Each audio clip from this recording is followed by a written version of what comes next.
Okay, here are the final exercises for the entire course. These are exercises on function pointers. Firstly, not too difficult. Modify the course project to add another menu option.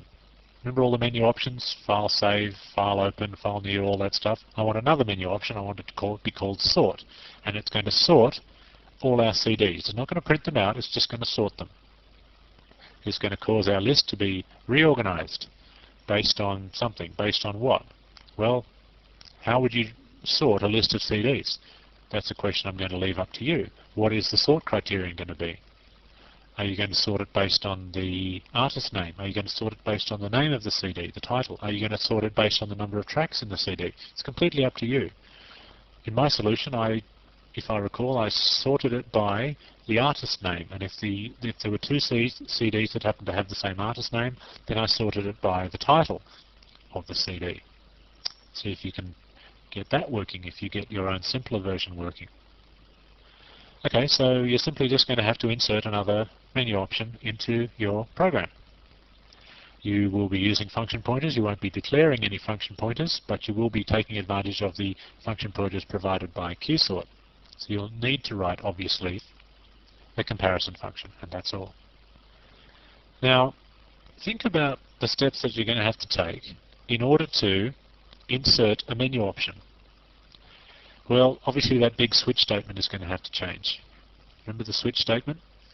You're probably just going to have to do a bunch of renumbering. The printfs that print out the actual menu options themselves, they will have to be reorganized and possibly renumbered as well. It's a bit ugly, all the mucking about that you've got to do. It's very simple changes, but it's very time-consuming, and it's easy to get wrong as well.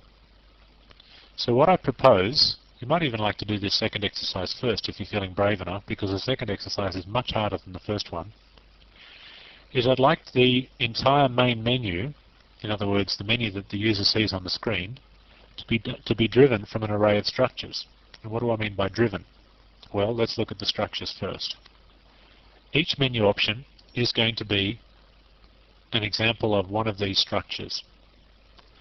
There's going to be a string field, and the string is going to be what gets displayed on the screen. In other words, file open, file close, and all that sort of stuff. That will be displayed on the screen.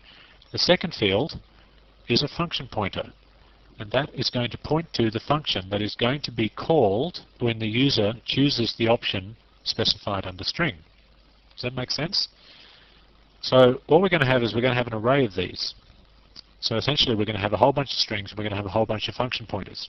And the strings are all going to get printed out one by one, and then the user will enter which menu option they'd like to call, and your program is going to go and access one of those function pointers. Now I promise you, when you see the difference, the dramatic difference this makes to your code, you'll wonder how you could have ever written it the other way in the first place. To make a dramatic difference, you will probably need to initialize an array of structures. Can you remember initializing arrays of structures? You saw that in the very last exercise on sorting those 5 employees. We had an example of 5 initialized employees. Well, we're going to have 10 menu options.